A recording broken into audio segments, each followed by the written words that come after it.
5 kilo अनाज 80 करोड़ लोगों के लिए और LIC के 33,000 करोड़ रुपए मोदी जी के प्रिय मित्र अडानी जी के लिए। अब जो तथ्य सामने आए हैं वो चौंकाने वाले हैं। नरेंद्र मोदी ने LIC से अडानी को 33,000 करोड़ रुपए दिलाए और यह तब किया गया जब अडानी को कोई कर्ज नहीं दे रहा था। उस समय नरेंद्र मोदी आगे आए और सार्वजनिक जो पैसा होता है, जो इस देश का पैसा है, LIC से अडानी को दिलाया गया। ये जो सारा प्लान है 33,000 करोड़ रुपए LIC से अडानी को दिलवाने का, इसकी रूपरेखा, इसका जो प्लान, इसकी जो योजना थी, वो वित्त मंत्रालय के डिपार्टमेंट ऑफ फाइनेंशियल सर्विसेज और नीति आयोग ने तैयार करी। नमस्ते, राम राम। LIC में लगभग 25 करोड़ लोग पॉलिसी होल्डर हैं और उनमें से ज़्यादातर या तो गरीब परिवार से हैं या मध्यम परिवार से, जो अपने जीवन की सुरक्षा के लिए बीमा लेते हैं। जी हाँ, लेकिन आपको ये नहीं पता होगा आपके बीमा का पैसा कहाँ इन्वेस्ट किया जाता है। इसका खुलासा किया है अमेरिका के एक मशहूर अखबार द वाशिंगटन पोस्ट ने। उन्होंने बताया कि LIC का लगभग 33,000 करोड़ रुपया पिछले दिनों अडानी ग्रुप्स में अलग अलग तरीके से इन्वेस्ट किया गया।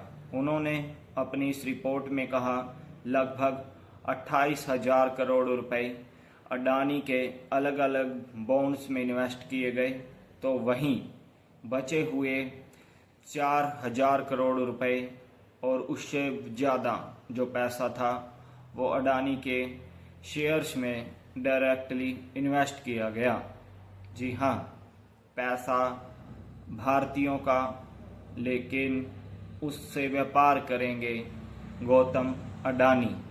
जी हाँ, आइए इस रिपोर्ट के बारे में आपको खुलकर और पूरी तरह किस प्रकार किस शेयर में कितना इन्वेस्टमेंट जो है वो LIC के द्वारा किया गया वो आपको बताते हैं। अडानी की एक कंपनी है अडानी ग्रीन एनर्जी, उसके अंदर LIC का पहले स्टेक 1.3 यानी कि 1.3% इन्वेस्टमेंट था। अब उसे बढ़ा करके 3% कर दिया गया है। इसके अलावा एक अन्य दूसरी कंपनी में भी स्टेक को बढ़ाया गया है। ये वो कंपनियां हैं इनमें से कुछ जिसमें इंटरनेशनल रेटिंग एजेंसीज, फिच जैसी एजेंसीज ने BBB- की रेटिंग दी है, जो कोई निवेशक हाथ नहीं लगाता है। एक बात और, ये जो सारी योजना वित्त मंत्रालय, नीति आयोग, सरकार ने मिलकर नरेंद्र मोदी जी के कहने पर बनाई, वो उस महीने में बनाई जिस महीने में अडानी की पोर्ट कंपनी को अपने मौजूदा कर्ज को रीफाइनेंस करने के लिए करीब करीब 4,920 करोड़ रुपए का बॉन्ड लाना था, मई के महीने में। और 30 मई को अडानी ने खुलकर कहा कि एक ही निवेशक LIC ने सारे बॉन्ड में निवेश कर दिया। दूसरी कंपनी का नाम है अंबुजा सीमेंट, वो भी अडानी जी की कंपनी है। उसमें जो पहले LIC का स्टेक था वो था 5% के आसपास, अब उसको बढ़ा करके 8% किया गया है। जी हाँ, आपको बता दें कि अडानी शिप बिल्डर्स को मई महीने में अपना फाइनेंशियल ईयर का कर्जा उतारने के लिए लगभग 4,930 करोड़ के आसपास पैसा यानी कि बॉन्ड के रूप में उन्हें निवेश चाहिए था, और फिर 30 मई को LIC उसमें सीधे 28,000 करोड़ रुपए के बॉन्ड निवेश कर देती है। और इस पर अडानी जी कहते हैं कि एक अकेले LIC ने ही उसके बॉन्ड की जो रकम है वो इन्वेस्ट कर दी है।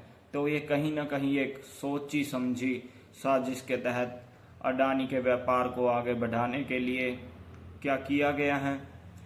विपक्ष ने भी इस पर गंभीर सवाल उठाए हैं कि किस प्रकार भारत सरकार के कहने पर और स्पेशली प्रधानमंत्री जी के कहने पर भारत के वित्त मंत्रालय ने और नीति आयोग ने एक प्रारूप तैयार किया कि वो जो LIC का सरकारी पैसा है वो उस पैसे को अब अडानी के अलग अलग बॉन्ड्स और शेयर्स के अंदर इन्वेस्ट करेगा। आपको बता दें कि पहले भी हिडनबर्ग ने अडानी के खिलाफ एक रिपोर्ट निकाली थी जिसमें उस अमेरिका में घूस देकर जो वहां पर काम लेने का उन पर आरोप लगाए गए थे। उनकी जांच जो है वो चली, कुछ में वो निर्दोष पाए गए, हालांकि कुछ मामलों में जांच अभी भी जारी है। तो बता दें, शेयर मार्केट से जुड़ी कई बड़ी एजेंसियों ने अडानी के शेयरों को लेकर कई बार चिंता जाहिर की है। उन्होंने कहा है कि अडानी के शेयरों में निवेश बहुत बड़ा जोखिम है, क्योंकि उनकी बहुत सी कंपनियां पिछले 2-3 वर्षों से काफ़ी घाटे में चल रही हैं और उनका व्यवसाय भविष्य में कितना सफल हो पाएगा या नहीं हो पाएगा, इसको लेकर भी एक बड़ा सवाल खड़ा होता है। तो इन सब चीज़ों के बावजूद और पिछले 1-2 वर्षों से उनके शेयरों में ग्रोथ न होने के बाद भी भारत सरकार ने दरिया दिली दिखाते हुए 33,000 करोड़ रुपए, जो कि आम गरीब लोगों के इस देश में LIC के अंदर जमा थे, करोड़ पॉलिसी धारकों का पैसा उन्होंने अपने चहेते और अपने मित्र अडानी को अपने कारोबार को आगे बढ़ाने के लिए दे दिए। और ये पैसा इसलिए भी दिया गया ताकि नए निवेशकों को ये लगे कि अडानी के शेयर जो है वो काफ़ी ग्रोथ कर रहे हैं और सरकार भी उस पर पूरा भरोसा जता रही है। हालांकि पिछले कुछ समय से कोई भी नया इन्वेस्टर्स या बड़े बिजनेसमैन अडानी समूह में अपना निवेश नहीं कर रहे थे। कहीं ना कहीं अडानी पर अपना भरोसा जताने और उनके व्यापार को आगे बढ़ाने में भारत सरकार पूरी तरह से जी जान के साथ जुटी हुई है। इस पूरी खबर का LIC ने विरोध किया। उन्होंने कहा कि ये एक झूठी रिपोर्ट है। LIC ने बिल्कुल पूरी तरह है कानूनी रूप से उन्होंने इसके अंदर इन्वेस्टमेंट की है। उन्होंने किसी भी प्रकार के गलत रास्ते का इस्तेमाल कर अडानी के अंदर इन्वेस्टमेंट नहीं की है। तो अब ये एक नया मामला है जो वो सामने आ गया है। क्या अब इस मामले को लेकर के जांच होगी या फिर टीवी चैनल्स पर इसको लेकर के डिबेट होगी कि आखिर इतना पैसा अडानी को क्यों दिया गया, जबकि पिछले कुछ वर्षों से उनकी ग्रोथ घटती जा रही है। आपको वीडियो कैसी लगी कमेंट बॉक्स में ज़रूर बताइएगा। धन्यवाद। राम राम।